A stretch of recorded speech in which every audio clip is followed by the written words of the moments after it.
So there aren't just one-on-one shoots. And a lot of you guys know that. You're like, you don't say. But in case you didn't, there are other things called group shoots. The people who put group shoots together are generally lead photographers, a local studio, or sometimes even a model. So you can go and they'll host and coordinate a group, usually on a regular basis. And you can find these people on meetup.com, Model Mayhem, Google, you can look it up, Facebook, places like that. Group shoots can happen inside or outside. It just depends who your host is. The only thing that I really strongly advise is if it's an outdoor shoot, make sure that if it isn't a clothed shoot only, that the person who's running it has a permit or it's in a legal place to host it. A lot of people will tell you that it's legal until someone's offended by it, and a lot of people don't realize that the person who can choose to be offended is the police officer writing the ticket to everybody. Group shoots can range in how many people attend. Most of them are centered around one model, and the ratios may be like 5 photographers. They're usually about $100 to $150 a shoot. It just depends who's running it and the quality. Reputation's everything, so you definitely want to read reviews and maybe write a few people who regularly attend to kind of see how it goes, because the organizer plays a huge role in how it all feels and goes. And you might think it has everything to do with the model. I will let you know that no, it does not. It has a lot to do with who's running and if they're good at setting the boundaries and letting everybody kind of know where they need to be, and timing and keeping track and keeping a good structure, including for the model, but also for the guys. There are group shoots that have more than one model that attend. Those are usually larger, and in that case, the ratio is usually kept between one model to every 3 photographers, and you'll rotate sets. Now again, it depends who's hosting, because sometimes it'll just be set up of continuous lights and people will just be walking around shooting what they want to shoot. If it's outdoors, you'll see this a lot because strobes don't come into play, and so you're not stealing each other's flashes, and you don't have to worry about pocket wizards or anything like that. So they can vary, it just depends. Most of the time you're going to have one model, sometimes 2 models. It depends the host. So if there's only one model going at a time and it's a studio event and there's a rotation, usually the photographers will pick an order that they go in. Now it does change, so again, you're going to want to ask the host before you sign up how it's run.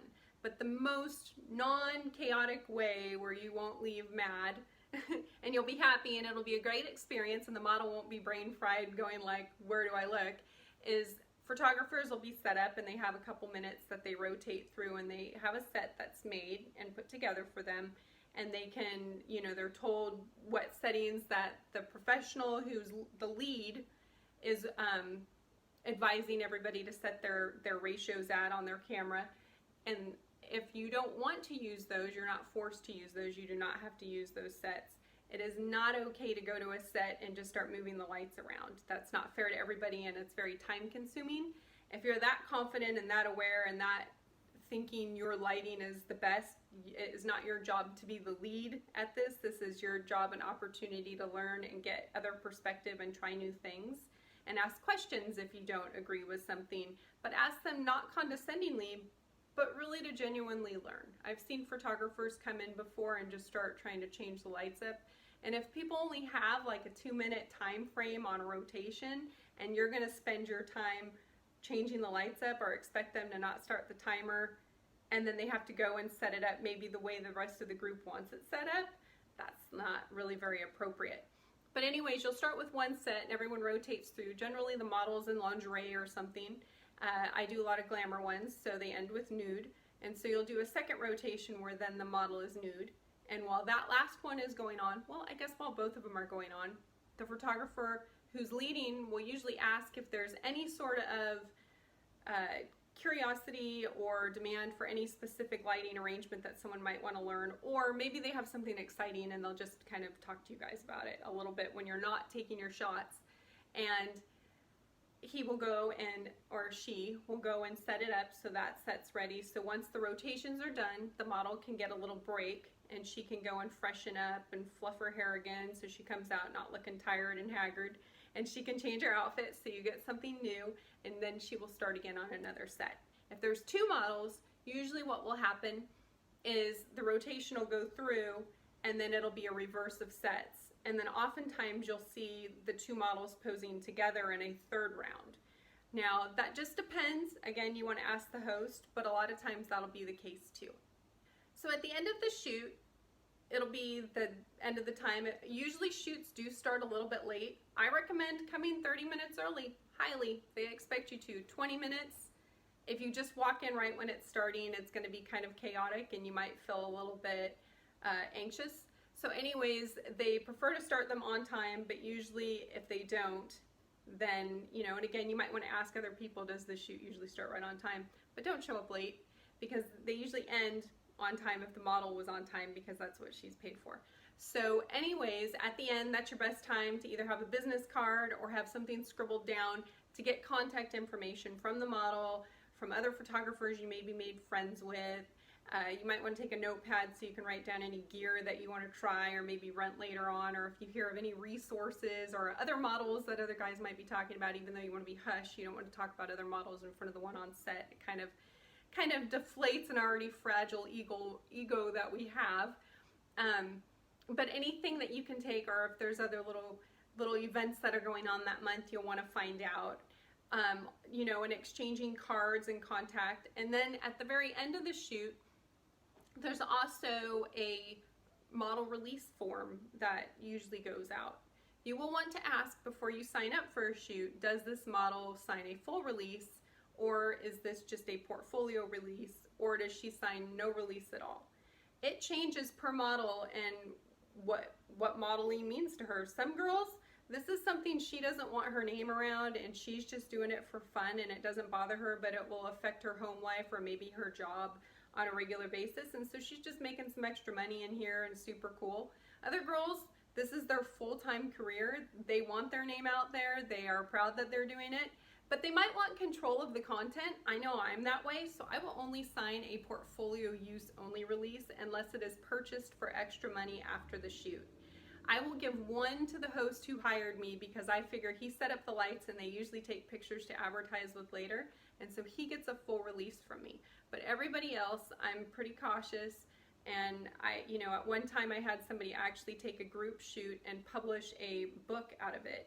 So the lighting wasn't his, the images really weren't very good, and I just thought it was a poor reflection on all of us. So ever since then, I've been kind of weird about it, and some people think I'm snotty. I'm not. I just don't really like not my best work out there, and I don't want the photographer's not best work out there. I think it didn't reflect well on anyone. Plus, it wasn't really his lighting. So again, you just want to clear those things up. You might even want to write, if you can write the host and get a hold of the model or look up the model on her portfolio and contact her. You might want to write her in advance. And a lot of times there'll be an opportunity also to shoot with her one-on-one after the event goes. And that's an option. You might be able to get out of her minimum of 2 hours, and because she's already at the studio, she might be doing half an hour, things like that. So it never hurts to ask. And it's a great starting point. It's not scary. People are friendly. You learn stuff. You get to compare gear and see what works and what doesn't. And if you're really, really paying attention, go and be nosy with who is setting the lights up.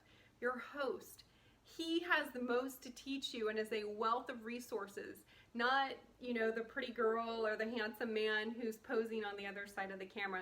Though they do have resources and are helpful and I'm sure are wonderful, I would really use the opportunity to grow from it so that you get the confidence and knowledge so that you don't always have to do group events. Unless you like group events because it gets you out to socialize, or it's a good interview with a model and it doesn't cost you nearly as much as it would to do a one-on-one. So anyhow, in the long haul, I feel that group events are very useful. They're a wonderful way to get to know your community. They're a great way to get exposure for studios, models, professional photographers, and also to gain credibility. So when a model asks about you and reference checks you, people actually know who you are and can say something back so that you're more likely to get less flakes later on. They'll have a lot more trust. So I hope this is helpful for you. Thank you for following. Hit subscribe if you like. And if you have any comments or any topics you want me to talk about later, I'd love it. Leave it below. Thanks.